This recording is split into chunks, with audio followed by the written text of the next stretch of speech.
J'aime le solstice d'hiver, au moins autant que celui d'été. Il bruine, il fait froid, le soleil est là.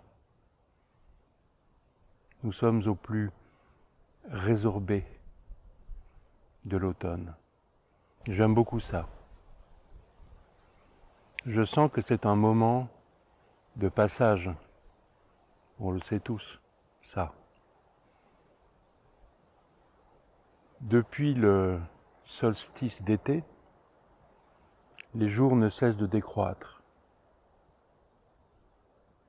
Tout l'été, tout l'automne, ça décroît.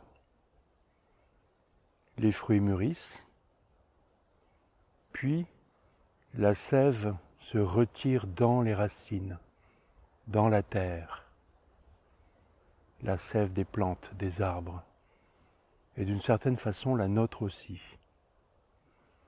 Il y a un mouvement de résorption.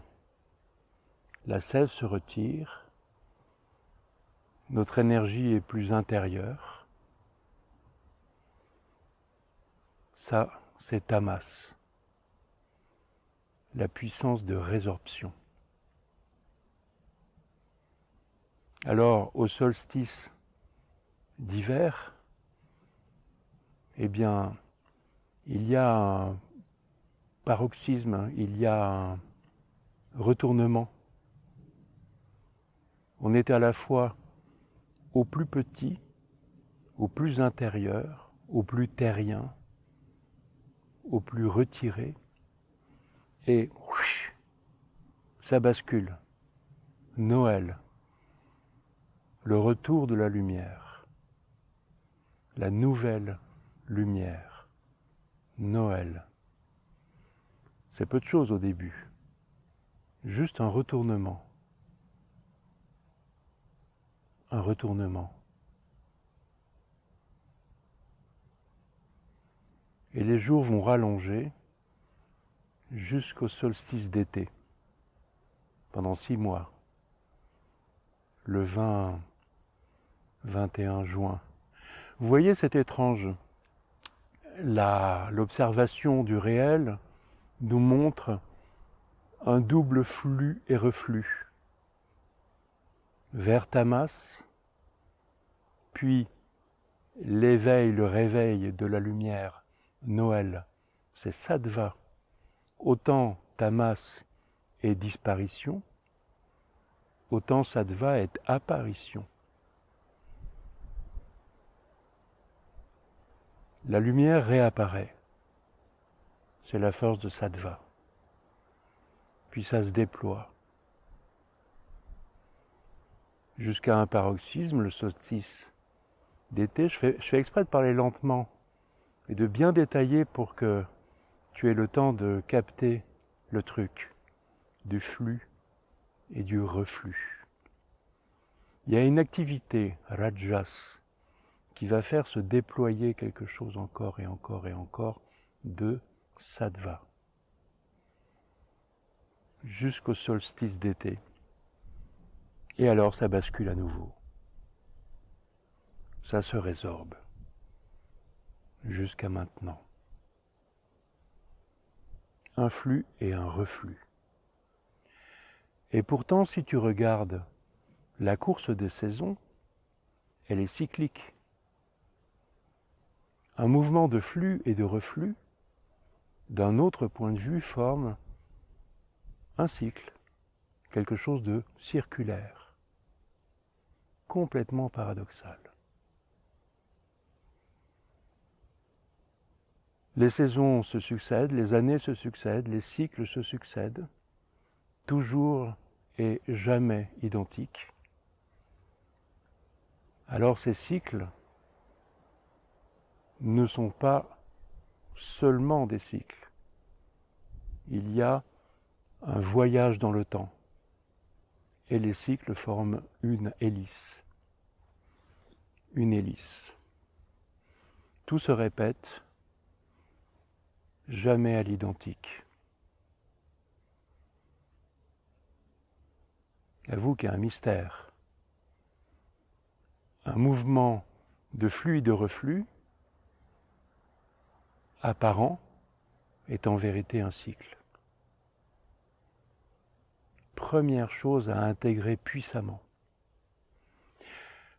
Les années sont la respiration de la planète Terre dans sa course autour du Soleil. Ça respire, spirale, hélice, cycle. Mais les journées suivent le même mouvement en plus petit. Vous voyez, c'est la même logique. L'aube, la journée, le crépuscule, le début de la nuit, la fin de la nuit qui coïncide avec le début de la journée, ce même mystère, le même que maintenant pour l'année. C'est l'aube. La fin du crépuscule, le début de la journée. Tu la vois bien l'hélice, tu les vois bien les cycles. Et il y a ce paradoxe du flux et du reflux. Les anciens voient dans ces moments, les solstices pour l'année, l'aube et le crépuscule pour la succession des journées, les mouvements respiratoires pour l'être humain, la fin de l'expiration, le début de l'inspiration pour ce moment, mi-fin du crépuscule, mi-début de l'aube.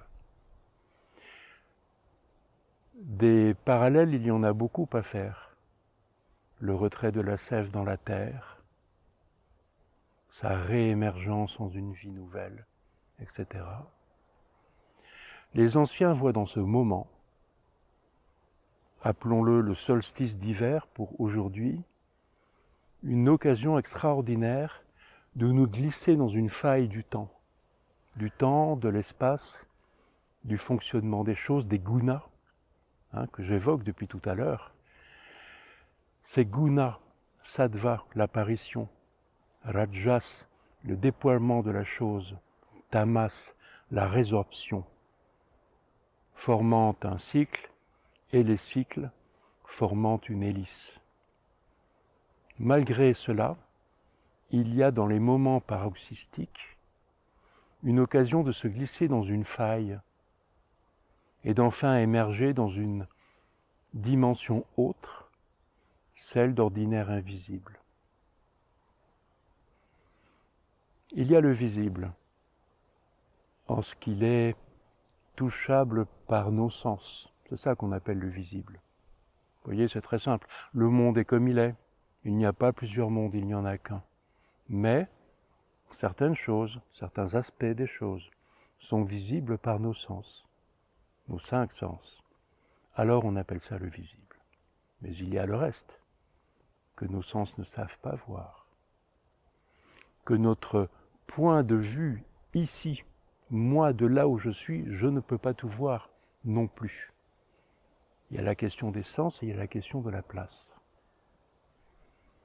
Eh bien les anciens pensent, et je partage volontiers cette évidence, je la vis là, d'une certaine façon, j'ai un bonheur à être dans la nature en train de parler pour le moment à une caméra. Il y a un bonheur, vraiment, malgré le froid, malgré la bruine, je sais que c'est important d'être là, d'être avec. Oui, il y a une façon de se glisser dans le samyoga. Samyoga, tout joindre, conjonction en français. Une faille, un interstice entre les mondes, pour dire les choses d'une autre façon. Le bouddhisme tibétain, la langue tibétaine appelle ça bardo. Le Bardo Thodol, ce n'est pas le livre des morts. Le Bardo Thodol, c'est un yoga, une façon de nommer l'enseignement de yoga qui consisterait à se glisser dans l'interstice et enfin voir sans les sens, seulement avec le mental pour voir.